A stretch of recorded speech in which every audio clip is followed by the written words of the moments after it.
हरे कृष्णा। सभी भक्तों का स्वागत करना चाहेंगे हमारे हर शुक्रवार के भगवद गीता के 9वें अध्याय के चर्चा सत्रों में। शुरुआत करते हैं सर्वप्रथम प्रार्थना से। प्रपन्न पारिजाताय तोत्र वेत्रैकपाणये ज्ञानमुद्राय कृष्णाय गीतामृतदुहे नमः। ओम अज्ञानतिमिरान्धस्य ज्ञानाञ्जनशलाकया चक्षुरुन्मीलितं येन तस्मै श्रीगुरवे नमः। नमः ओं विष्णुपादाय कृष्णप्रेष्ठाय भूतले श्रीमते भक्तिवेदांत स्वामिन् इति नामिने। नमस्ते सारस्वते देवे गौरवाणी प्रचारिणे निर्विशेष शून्यवादी पाश्चात्य देशतारिणे।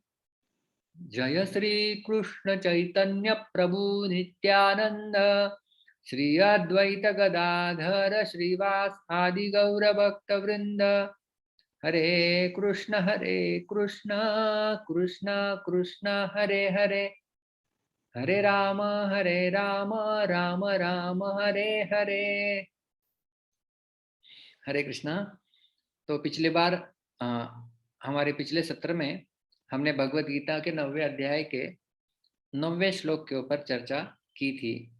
न च माम तानि कर्माणि निबध्नन्ति धनंजय उदासीनवदासीनम असक्तम तेषु कर्मसु। हे धनंजय, तानि कर्माणि माम न निबध्नन्ति, वह कर्म मुझे नहीं बांधते हैं। कौन से कर्म?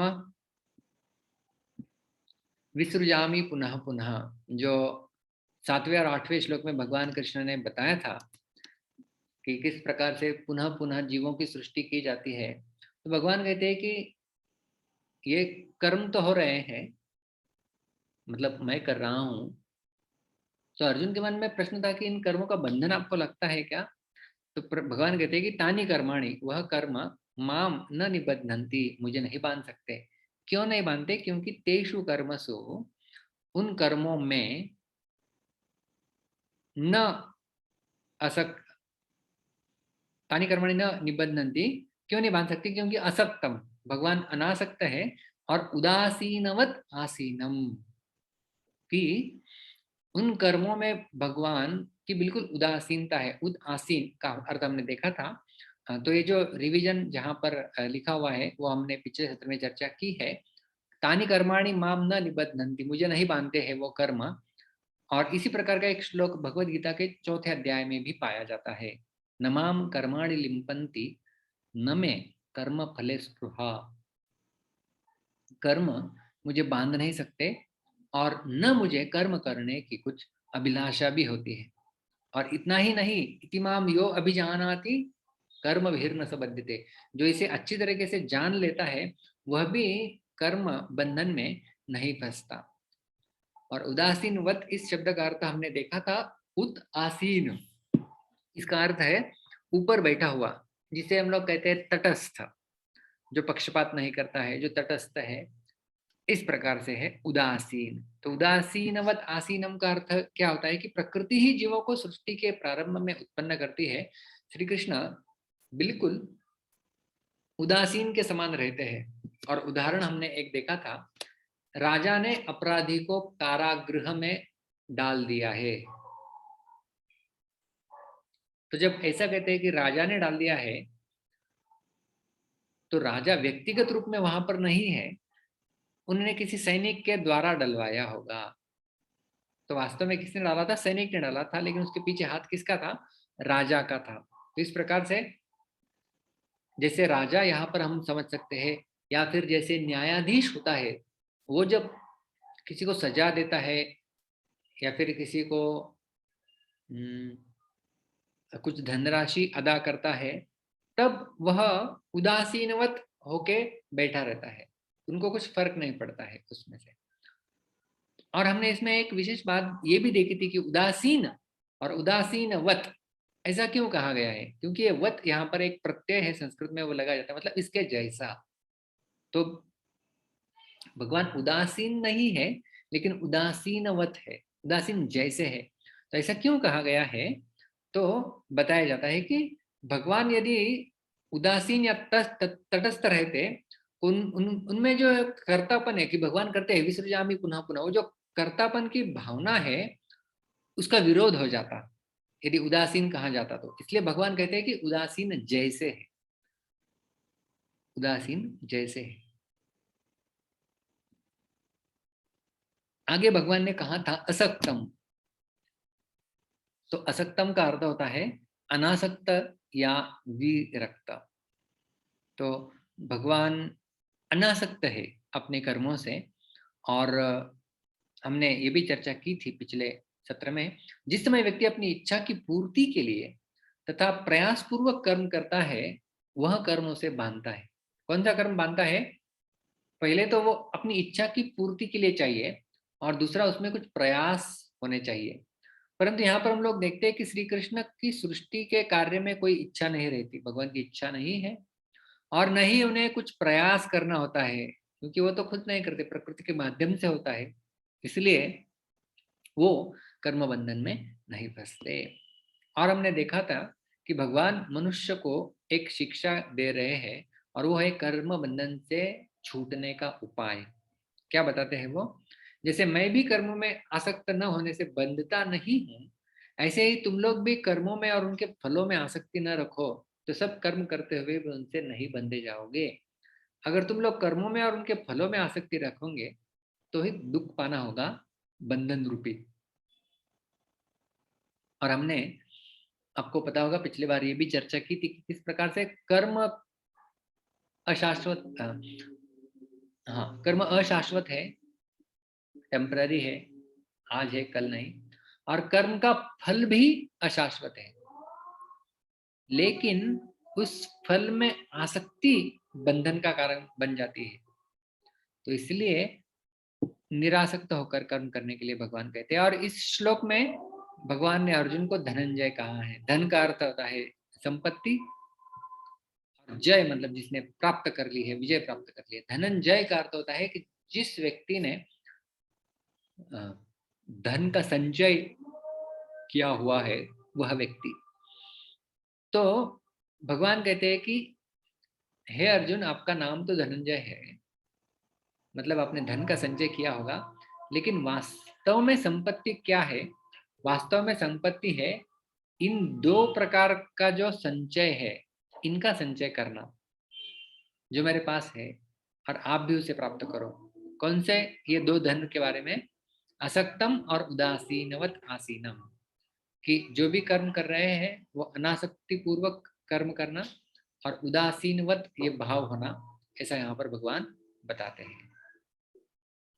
तो यहाँ तक हमने हमारे पिछले सत्र में देखा था। तो जो 9वां श्लोक था उसमें हम लोग देख सकते हैं कि भगवान ही जीवों को उत्पन्न करते हैं, लेकिन उन्हें कर्म बंधन नहीं लगता, क्योंकि वे उदासीन के समान आसीन रहते हैं, उदासीनवद आसीनम। तो प्रश्न उठता है कि यदि भगवान श्री कृष्ण उदासीन के समान आसीन रहते हैं, तो क्या प्रकृति श्री कृष्ण से स्वतंत्र होकर कार्य करती है? क्योंकि भगवान ने कहा था ना कि प्रकृति करती है, प्रकृतिम स्वाम अष्टभ्य सृजामि पुनः पुनः।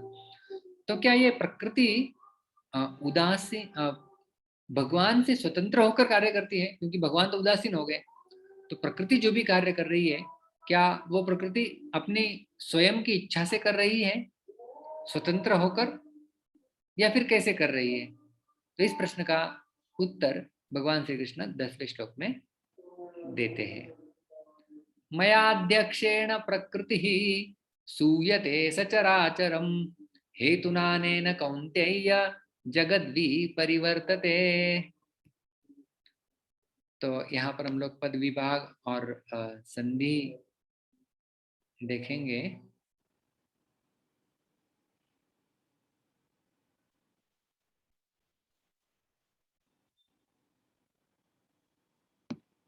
दिव्य कृष्ण दैविक, हाँ, मैंने आपको अनम्यूट किया है। हाँ, तो यहाँ पर अधोरेखांकित शब्द जैसा हम लोग देखते हैं कि वो संधियुक्त शब्द है, और हर एक शब्द को 2 बार दोहराएंगे। हाँ, सब लोग मेरे पीछे दोहराइए। मया मया मया मया अध्यक्षेण अध्यक्षेण अध्यक्षेण अध्यक्षेण प्रकृतिः प्रकृतिः प्रकृतिः प्रकृतिः सूयते सूयते सूयते सूयते सचराचरम् सचराचरम् सचराचरम् सचराचरम् हेतुना हेतुना हेतुना हेतुना अनेन अनेन अनेन अनेन संधियुक्त शब्द बनता है सवर्ण दीर्घ संधि होके। हेतुनानेन हेतुनानेन कौन्तेय कौन्तेय कौन्तेय कौन्तेय जगत् जगत् जगत् जगत् विपरिवर्तते विपरिवर्तते विपरिवर्तते विपरिवर्तते जगद् विपरिवर्तते। जगत् विपरिवर्तते। संपूर्ण श्लोक दोहराएंगे एक एक पाद के साथ। मयाध्यक्षेण प्रकृतिः मया ह्यक्षेण प्रकृतिः सूयते सचराचरम् सूयते सचराचरम् हेतुनानेन कौन्तेय हेतुनानेन कौन्तेय जगद्विपरिवर्तते। जगत् विपरिवर्तते। धन्यवाद। तारा रानी जी, मैंने आपको अनम्यूट किया है। एक हरे कृष्णा प्रभु जी। हरे कृष्णा। मया अध्यक्षेण प्रकृतिः मया अध्यक्षेण प्रकृतिः सूयते सचराचरम् सूयते सचराचरम् हेतुनानेन कौन्तेय हेतुनानेन कौन्तेय जगद्विपरिवर्तते। जगत् विपरिवर्तते। हरे कृष्णा प्रभु जी। हरे कृष्णा। प्रधान आकांक्षा, मैंने आपको अनम्यूट किया है। हरे कृष्णा। हाँ। मया अध्यक्षेण प्रकृतिः मया दक्षेण प्रकृतिः सूयते सचराचरम् सूयते सचराचरम् हेतुनानेन कौन्तेय हेतुनानेन कौन्तेय जगद्विपरिवर्तते। जगद्विपरिवर्तते। ठीक है, हम लोग 3 बार श्लोक दोहराते हैं। अभी आगे जाते देखते हैं। ये तो हमने पद विभाग और संधि देख लिया। अभी देखते हैं अन्वय इस श्लोक का। श्लोक के शब्द हमें क्या बता रहे हैं। हे कौन्तेय, भगवान कृष्ण अर्जुन को संबोधन करते हुए कहते हैं कि हे कौन्तेय, हे अर्जुन, हे कौन्तेय, हे कुंती पुत्र, मया अध्यक्षेण। अध्यक्ष हम सब लोग जानते हैं, अध्यक्ष राष्ट्र के होते हैं। राष्ट्र अध्यक्ष, राष्ट्र के अध्यक्ष। अध्यक्ष मया अध्यक्षेण, मेरे अध्यक्षता में क्या होता है। प्रकृति ही, प्रकृति क्या करती है। सचराचरम सूयते। चर अचर, चर मतलब जो चलने फिरने वाले जीव है वो, और अचर मतलब जो जीव चलते फिरते नहीं है, मतलब वृक्ष पेड़ पौधे आदि। सचराचरम सूयते, सूयते मतलब जन्म देती है। तो प्रकृति चर अचर जीवात्माओं को मेरी अध्यक्षता में जन्म देती है। और इसी हेतु से अनेन हेतुना, हेतु मतलब कारण, हम जानते हैं क्या हेतु है आपका यहाँ पर आने का, तो कारण। अनेन हेतुना, इसी हेतु से जगत विपरिवर्तते, इस जगत में, इस संसार में हम लोग कई सारा परिवर्तन और इस जगत का चलना, इस जो चक्र है वो चलता हुआ हम लोग देख पाते हैं। तो आइए देखते हैं एक एक शब्द इस श्लोक का। सर्वप्रथम भगवान कहते हैं कि प्रकृति ही सचराचरम सूयते। जैसे मैंने कहा, सूयते का अर्थ होता है सूय, जन्म देना, जन्म देती है। किसे जन्म देती है प्रकृति, प्रकृति के द्वारा जन्म दिया जा रहा है। सचराचरम, स मतलब साथ, चर और अचर चर के साथ अचर को भी जन्म देती है। तो चर हम लोग जानते हैं, चर का अर्थ होता है जो चलता फिरता है, उसे कहते हैं चर। और अचर, चर का विरुद्धार्थी शब्द, जो चले फिरे नहीं, घूमे नहीं। वृक्ष एक ही जगह उत्पन्न होते हैं और वहीं पर मरते हैं, कहीं जाते नहीं है, लाइफ टाइम लॉकडाउन। तो ऐसी है वृक्ष योनि, वो है अचर योनि। तो हम सभी को पता है कि 84 लक्ष योनियां हैं और उनके ही विभाग चर और अचर में किए जा सकते हैं। कौन सी है ये 84 लाख योनियां? तो पद्म पुराण में एक श्लोक पाया जाता है जिसमें 84 लक्ष योनियों का वर्णन किया गया है। जलजानव लक्षाणि स्थावरा लक्ष विंशति कृमयो रुद्र संख्या का पक्षिणाम दशलक्षणम त्रिंशल्लक्षणि पशवाः चतुर्लक्षाणि मानुषाः। तो पूरे 84 लक्ष योनियों की गणना यहाँ पर की गई है। तो क्या कहते हैं वह? सर्वप्रथम जलजा नवलक्षाणि स्थावरा लक्ष विंशति। जलचर, जल में रहने वाली 9 लाख योनियां हैं। तो 9 लाख योनियां जल में रहने वाली है। और आगे कहते हैं स्थावराः लक्ष विंशति। स्थावरा मतलब जो चलती फिरती नहीं है। वृक्षों तथा पौधों की योनियां कितनी है? वो 20 लाख योनियां हैं। आगे श्लोक कहता है कृमयो रुद्र संख्या का पक्षिणाम दक्ष लक्षणम, कि रुद्र संख्या मतलब रुद्र कितने हैं? 11 रुद्र है, इसलिए 11 लाख कीटकों की उनकी योनियां हैं और 10 लाख पक्षियों की योनियां हैं।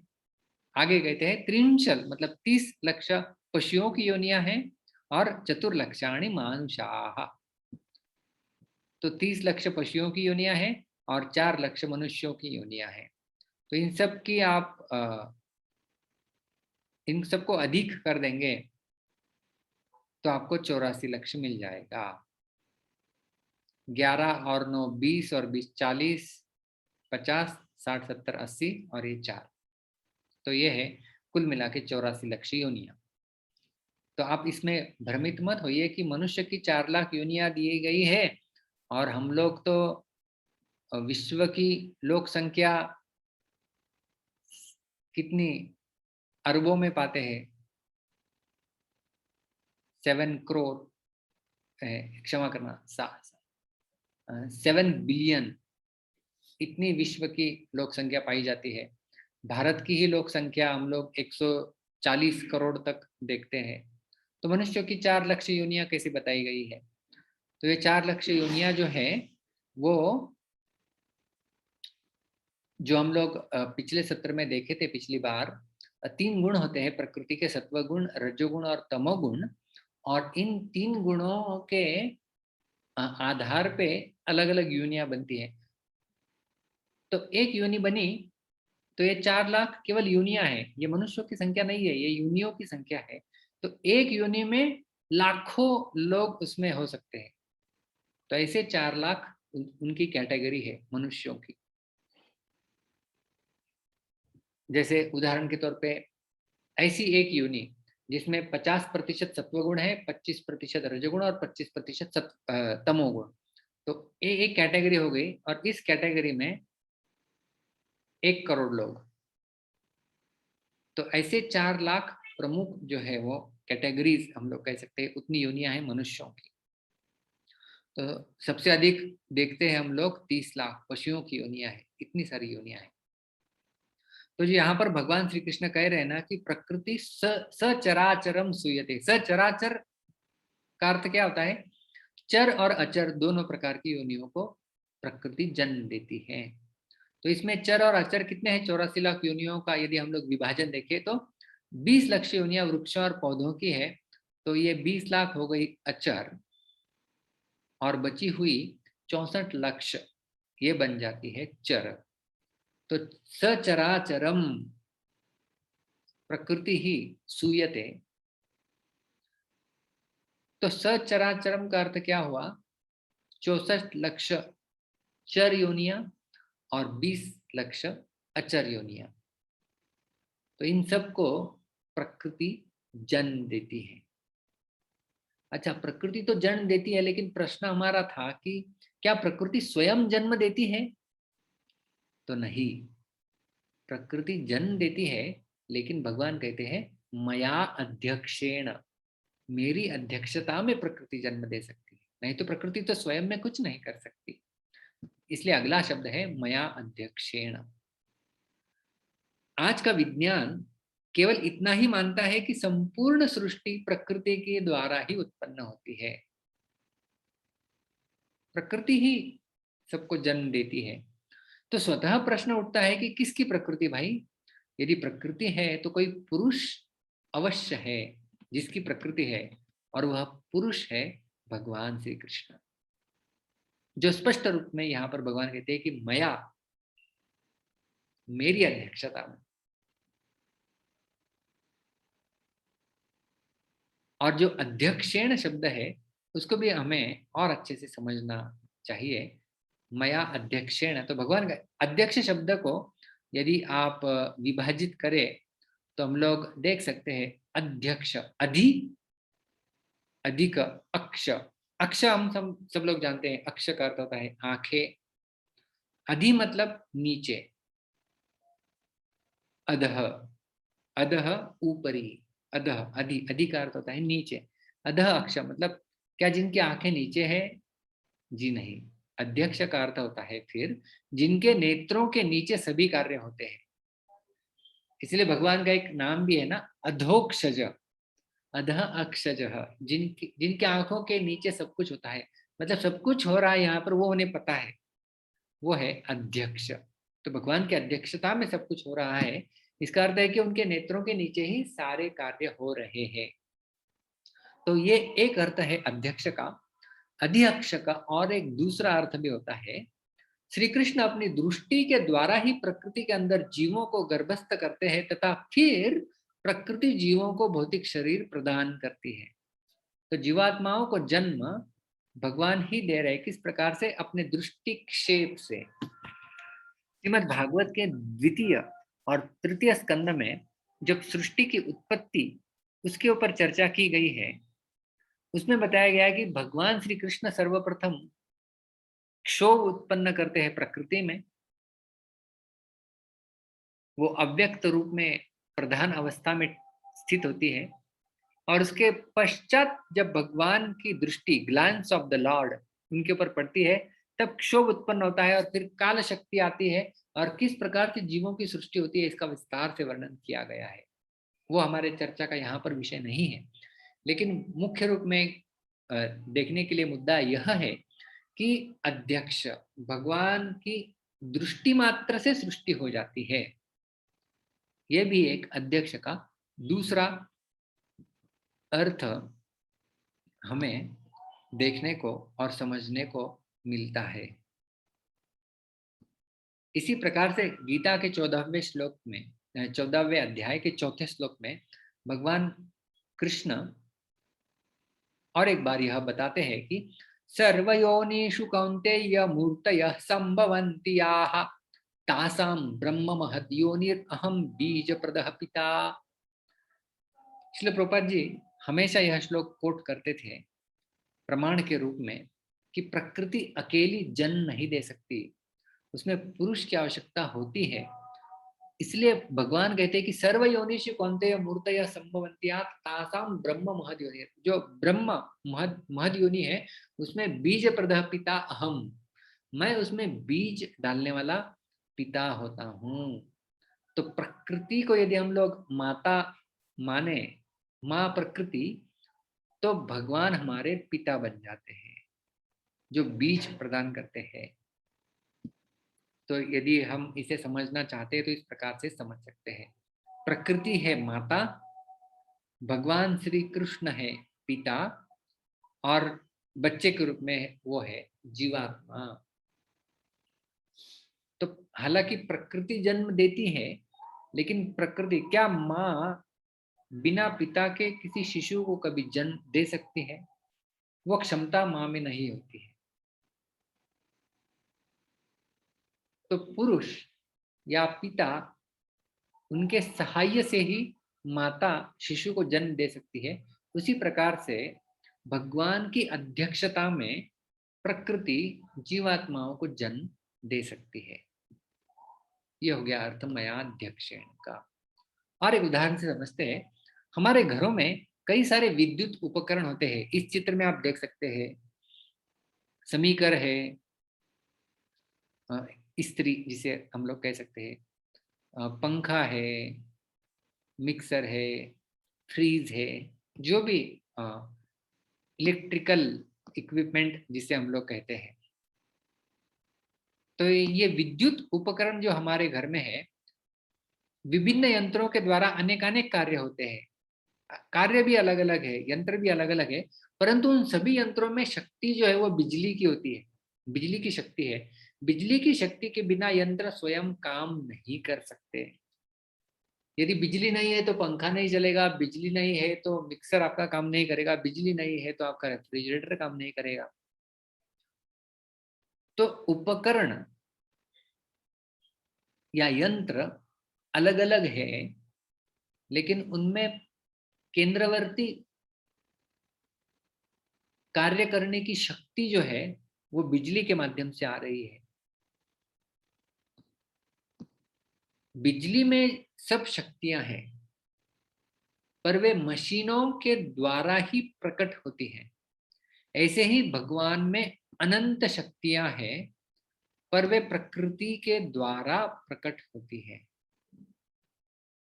तो जो भगवान की शक्तियां हैं, अनंत शक्तियां हैं। भगवान परास्य शक्तिर विविधैव श्रूयते, समस्त शक्तियों के स्वामी है भगवान। वो सारी शक्तियां प्रकृति के माध्यम से ही प्रकट होती है, अन्यथा नहीं प्रकट होती। जैसे हमने देखा कि बिजली में शक्ति है, लेकिन वो मशीन या यंत्र के माध्यम से प्रकट होती है। उसी प्रकार से ये जो बिजली रूपी, यहाँ पर मशीन की तुलना प्रकृति के साथ कर सकते हैं, और बिजली की तुलना भगवान की प्रेरणा उसके साथ की जा सकती है। और भगवान आगे कहते हैं, अनेन हेतुना जगद विपरिवर्तते। अनेन हेतुना मतलब इस हेतु से, भगवान अध्यक्ष है, इसी हेतु से जगत का विविध परिवर्तन होता हुआ दिखाई देता है। जगत का परिवर्तन मतलब जगत का चलना, लोगों का बूढ़ा होना, सारे प्रकृति में जितने सारे बदलाव हम लोग देखते हैं, उनका पीछे का हेतु एक ही है कि भगवान की अध्यक्षता में सब कुछ हो रहा है। ये उसका हेतु है। और वह विविध परिवर्तन मतलब क्या? जब तक प्राणियों का प्रकृति और प्रकृति का जो कार्य है शरीर, उनके साथ मैं और मेरापन बना हुआ है, तब तक उनका विविध परिवर्तन होता ही रहता है। अर्थात कभी किसी लोक में तो कभी किसी लोक में, कभी किसी शरीर में तो कभी उसी शरीर में चलता ही रहता है। तात्पर्य क्या होता है कि भगवत प्राप्ति के बिना उन प्राणियों की कहीं भी स्थायी स्थिति नहीं होती, वे जन्म मरण के चक्कर में घूमते रहते हैं। यह है जगत विपरिवर्तते का अर्थ। यह है परिवर्तन।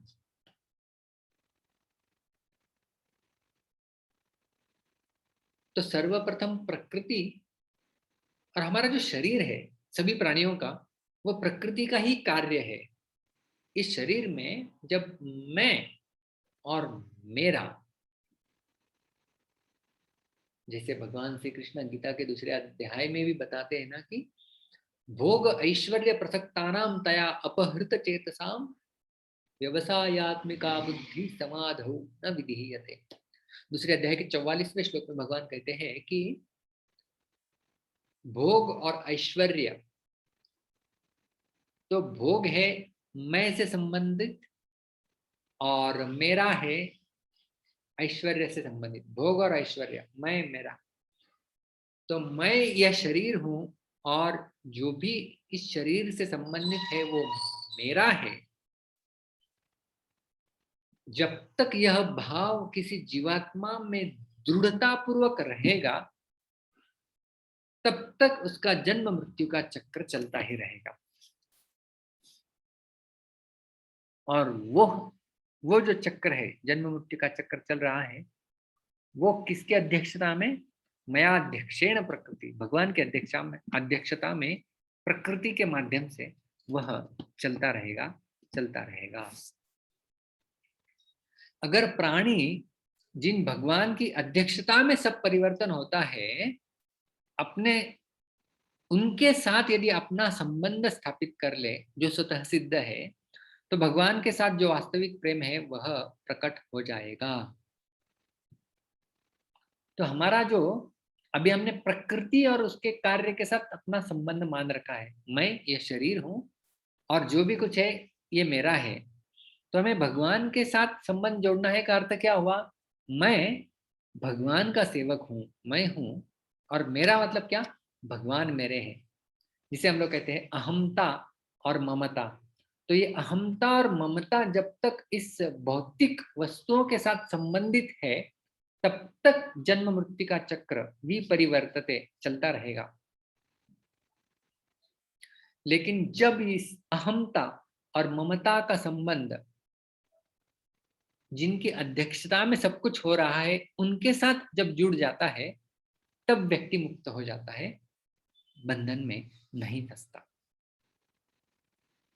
इसीलिए हम लोग कह सकते हैं, भौतिक प्रकृति तब तक सभी जीवों को जन्म मृत्यु का कष्ट देती रहती है, जब तक कोई जीव श्री कृष्ण की शरण नहीं ग्रहण करता।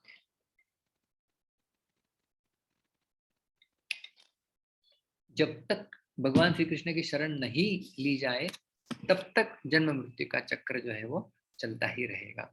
और भगवान स्वयं शरणागति के बारे में 18वें अध्याय में बताएंगे आगे चल के कि सर्वधर्मान् परित्यज्य मामेकं शरणं व्रज अहं त्वां सर्वपापेभ्यो मोक्षयिष्यामि मा शुचः। चिंता मत करो, यदि आप मेरी शरण ग्रहण करेंगे तो सारे प्रकार के पापों से तुम्हें मुक्त किया जाएगा। और पाप ही है जो व्यक्ति के जन्म मृत्यु के चक्र को आगे बनाए रखते हैं। और विशेष आज के इस श्लोक में भगवान श्री कृष्ण ने अर्जुन, पिछले श्लोक में हमने देखा अर्जुन का नाम भगवान श्री कृष्ण ने धनंजय के रूप में प्रयोग किया था कि जो संपत्ति को एकत्र किए हुए, और वास्तविक संपत्ति है कि अनासक्त होना, और दूसरा मुद्दा था कि उदासीनवत आसीन होना। तो इसलिए धनंजय शब्द का प्रयोग किया था।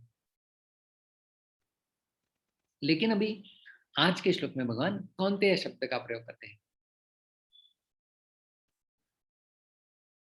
मया दक्षिण प्रकृति सूयते सचराचरम हेतुना अनेन कौन्तेय जगत भी परिवर्तते है। कौन्तेय, तो कौन्तेय शब्द क्यों? कुंती के पुत्र वो है कौन्तेय।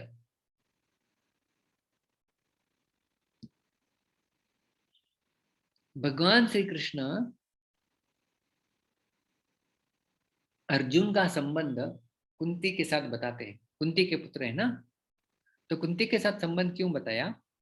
इससे इंगित करना चाहते हैं कि यद्यपि सभी जीव जन्म तथा मृत्यु का कष्ट प्राप्त करते हैं, परंतु तुम्हें जन्म और मृत्यु का कष्ट प्राप्त नहीं होगा, क्योंकि आप कुंती से संबंध रखते हैं, या आप भगवान के बड़े भक्त हैं, उनके साथ संबंध रखते हैं। इस प्रकार से हम भी यदि किसी बड़े भक्त के साथ हमारा संबंध बनाए रखते हैं, तो जन्म मृत्यु का कष्ट नहीं प्राप्त होगा। यही जो है वो इस बात का सारांश है।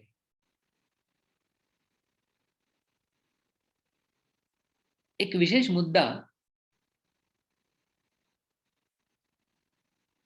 प्रदर्शित होता है, थोड़ा टेक्निकल जिसे हम लोग कह सकते हैं, वह यह है कि तीनों श्लोक यहाँ पर एक के नीचे एक लिखे गए हैं, 8वां 9वां और 10वां। 8वें श्लोक में भगवान कहते हैं ना, प्रकृतिं स्वामौष्टभ्य विसृजामि पुनः पुनः, कि मैं प्रकृति के आश्रित होकर पुनः पुनः सृजन करता हूं, विसृजामि पुनः पुनः। और 9वां श्लोक तो हम जानते हैं, न च मां तानि कर्माणि निबध्नन्ति धनंजय उदासीनवदासीनम् असक्तं तेषु कर्मसु, कि वह कर्म ऊपर जो बताए गए 8वें श्लोक में जो बताए गए कर्म है वो मुझे बांधते नहीं है, क्योंकि एक तो मैं उनमें अनासक्त हूँ और उदासीनवत आसीन हूँ। उदासीनवत आसीन हूँ, इससे कर्तृत्व उदासीनत्व की क्या कहते हैं हम लोग उसे, उत्पत्ति होती है, या कर्तृत्व उदासीनत्व प्रकाशित हो रहा है कि मैं तो कुछ कर ही नहीं रहा हूँ। मैं उदासीन हूँ, मेरे को इंटरेस्ट ही नहीं, मैं उदासीन हूँ, ऊपर बैठा हुआ हूँ, जो चल रहा है वो ठीक है, जो भी चल रहा है। तो कर्तृत्व उदासीनता यहाँ पर प्रकर्षित होती है 9वें श्लोक में कि भगवान कुछ नहीं कर रहे हैं, उदासीन उदासीन है। और 10वें श्लोक में तुरंत कहते हैं कि मया अध्यक्षेण प्रकृति सूयते सचराचरम हेतुनानेन कौन्तेय जगत भी परिवर्तते। यहाँ पर भगवान का अधिष्ठात्र भाव दिखाई दे रहा है कि मेरी अध्यक्षता में सब कुछ हो रहा है। जैसे राष्ट्राध्यक्ष यदि कहे, राष्ट्र के अध्यक्ष, उनकी अध्यक्षता में सब कुछ चीजें हो रही है, मतलब वो तो बहुत बड़े कर्ता हो गए भाई, तो अधिष्ठात्रा वो बन जाते हैं। तो ये जो दो निष्पत्ति हो रही है इन दोनों की, एक है कर्तृत्व उदासीनत्व और दूसरा है अधिष्ठात्रा भाव, ये विसंगत लगता है या दोनों में कुछ विरोधाभास लग रहा है। एक जगह है कर्तृत्व उदासीनता और दूसरी जगह है अधिष्ठात्रा भाव कि संपूर्ण कर्तृत्वता कि मैं कर रहा हूँ, मेरे अध्यक्षता में सब कुछ हो रहा है। तो इसे कैसे समझे, ये दोनों विरोधाभास? आप लोगों को विरोधाभास समझ आया कि क्या है विरोधाभास? विरोधाभास यह है, पुनः एक बार बताता हूँ कि 9वें श्लोक में भगवान कर्तृत्व उदासीनत्व मुद्दे को प्रदर्शित कर रहे हैं। कर्तृत्व, क्योंकि मैं कुछ कर ही नहीं, मैं उदासीन हूं। जैसे कोई बच्चा कुछ कर रहा है और माँ उसे आए पकड़ने के लिए, तो बच्चा ऐसा दूर होके बैठ जाएगा, मैं तो कुछ कर नहीं रहा हूँ, मैं तो यहाँ पे बैठा हूँ, उदासीन उदासीनम। तो वहां पर कर्तृत्व भाव नहीं दिखता है, और कर्तृत्व भाव 10वें श्लोक में दिखता है कि मैं अध्यक्षण प्रकृति, मेरी अध्यक्षता में से कुछ रहा, हाँ वो मैंने बताया करने के लिए, तो बिल्कुल कर्ता भाव वहां पर प्रकर्ष से दिख रहा है। तो ये दोनों श्लोक में कुछ विरोधाभास लगता है, कर्तृत्व उदासीनत्व और अधिष्ठात्रापण। तो बलदेव विद्याभूषण इस विरोधाभास को सुलझाने के लिए विष्णु पुराण का ये एक सूत्र बताते हैं। क्या कहते हो? यथा सन्निधि मात्रेण गंध क्षोभाय जायते। कहते हैं कि यथा सन्निधि, यथा मतलब जिस प्रकार, सन्निधि मतलब बिल्कुल समीपता, नजदीकता, बिल्कुल सन्निधि मात्रेण बिल्कुल थोड़े से भी नजदीक है। क्या? गंध, गंध हम सब लोग जानते हैं कि सुगंध हम लोग लेते हैं, कोई बहुत ही सुगंधी इत्तर, बहुत ही सुगंधी गंध यदि है, केवल सन्निधि मात्रेण, केवल नजदीक रहने से, केवल वहां पर रहने से शोभाय जायते, क्षोभ उत्पन्न करता है। क्षोभ मतलब वो हमें विचलित कर देता है। जैसा हम लोग कभी कभी देखते हैं ना कि कोई चंदन सी सुगंध अचानक आ रही है, तो या फिर हम लोग कई बहुत ही गंदगी से जो बह रहा है नाला, उसके नजदीक से यदि जाते हैं तो भी क्षोभ उत्पन्न होता है कि ये कैसी बदबू है। वो सुगंध नहीं है लेकिन वो बदबू है, तो हम विचार करने लगते हैं कि ये कैसी कौन सी बदबू है। तो उस बदबू ने, या फिर कोई अच्छी सुगंध है, उसने हमारे अंदर क्षोभ उत्पन्न किया। अभी वो जो क्षोभ उत्पन्न होता है हमारे अंदर, वो केवल उसके निकट होने से होता है। सन्निधि मात्रेण, सन्निधि का क्या अर्थ होता है? निकटता, निकटता। तो केवल निकट रहने से या केवल निकटता पूर्वक अस्तित्व से, केवल गंध के माध्यम से भी क्षोभ उत्पन्न हो सकता है। यथा है, इसका अर्थ है तथा, उसी प्रकार भगवान का अस्तित्व समझना चाहिए कि उनका अस्तित्व है, मतलब प्रकृति में उनके प्रेजेंस से ही क्षोभ उत्पन्न हो जाता है। जैसे हमने देखा उनकी आंखों के माध्यम से क्षोभ उत्पन्न हो रहा है। तो ये है इस विरोधाभास को सुलझाने की प्रक्रिया। सारांश रूप में हम क्या देखें? भगवान कहते हैं, हे कौन्तेय, हे कौन्तेय, मया अध्यक्षेण, मेरी अध्यक्षता में, अध्यक्ष हमने देखा, अध्यक्ष के दो अर्थ हमने देखे। दो अर्थ क्या है अध्यक्ष के? सबसे पहला अर्थ है कि जिनके आंखों के नीचे सारा कार्य चले, वो है अध्यक्ष। और दूसरा, वास्तव में भगवान की दृष्टि इस सृष्टि को उत्पन्न करने में मदद करती है।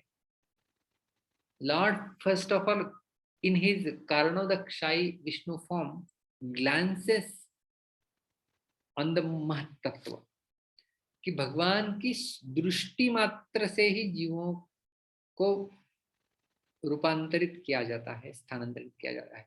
मैं अध्यक्ष, मेरी अध्यक्षता में। और हमने ये भी देखा कि किस प्रकार से प्रकृति स्वयं निष्क्रिय है जीवों को उत्पन्न करने में। तो प्रकृति की तुलना माता के साथ हमने की थी, और पुरुष, भगवान की तुलना एक व्यक्ति के साथ, पुरुष के साथ की थी। जैसे हमने देखा था, माता प्रकृति है और पिता भगवान श्री कृष्ण है, तब जाके शिशु आ सकता है। तो मया अध्यक्षेण प्रकृति, प्रकृति मेरे अध्यक्षा में क्या करती है? प्रकृति सूयते सचराचरम, सचराचरम, चर और अचर, इनकी सृष्टि करती है। तो चर और अचर कितने हैं, ये यदि प्रश्न पूछा जाए तो हम लोग बता सकते हैं कि 84 लाख योनियां हैं, उसमें से 20 लाख अचर है और 64 लाख योनियां चर योनियां हैं। इन सब की सृष्टि प्रकृति के द्वारा होती है। लेकिन पिता, हम बीज प्रदः पिता, भगवान श्री कृष्ण पिता है जो बीज रोपण करते हैं। अनेन हेतुना जगत विपरिवर्तते, और इसी हेतु से, कौन से हेतु से? कि भगवान की अध्यक्षता में सब कुछ हो रहा है, भगवान का अध्यक्षपण है, उसकी वजह से ही तो जगत में इतने सारे बदलाव आदि जो है वो प्राप्त होते हैं। और हमने यह भी देखा कि कौन्तेय शब्द का अर्थ क्या होता है, कि अर्जुन, क्योंकि आप कुंती से संपर्क रखे हुए हैं, भक्त से संपर्क रखे हुए हैं, तो सामान्य जीवों को तो जन्म मृत्यु के चक्कर में फंसना होगा, लेकिन आपको नहीं फंसना होगा, क्योंकि आप कुंती से संबंधित है, मेरे भक्त से संबंधित है। इसलिए हे कौन्तेय, इस शब्द का भगवान श्री कृष्ण प्रयोग करते हैं। और हमने आखिरी मुद्दा देखा कि किस प्रकार से एक मानो थोड़ा विरोधाभास हो रहा है, कि भगवान कहते हैं कि मैं कुछ नहीं करता हूं, और आगे कहते हैं कि मेरे द्वारा ही सब कुछ होता है। तो इसमें जो विरोधाभास प्राप्त होता है, उस विरोधाभास को हमने देखा था। एक है कर्तृत्व उदासीनत्व, जो 9वें श्लोक में, और 10वें श्लोक में अधिष्ठात्रापन, की कंट्रोलर। एक में बिल्कुल कर्तव्य कर्तृत्व उदासीनता, और दूसरे श्लोक में अधिष्ठात्रा भाव। तो इसको कैसे सुलझाया जाए? तो बलदेव विद्याभूषण द्वारा दिया गया श्लोक, यथा सन्निधि मात्रेण गंधः क्षोभाय जायते, केवल अपने अस्तित्व से, केवल अपनी निकटता से ही गंध क्षोभ उत्पन्न कर सकता है, और गंध तो निर्जीव वस्तु है। तो परम सृष्टि के नियंता स्वामी भगवान श्री कृष्ण, उनके तो अस्तित्व मात्र से कितनी सारी सृष्टियां उत्पन्न हो सकती है। यह है भगवान का दिव्य अस्तित्व। और जो कोई व्यक्ति इसे जान भी लेता है, वह भी कर्म बंधनों में नहीं फंसता है, ऐसा आशीर्वचन भगवान श्री कृष्ण देते हैं। यहाँ पर हम लोग विराम लेंगे। बहुत बहुत धन्यवाद। हरे कृष्ण। किसी का कोई प्रश्न है तो हम लोग ले सकते हैं। आप लोग हाथ ऊपर कर सकते हैं, किसी को भी प्रश्न है तो, या फिर चैट बॉक्स में लिख सकते हैं।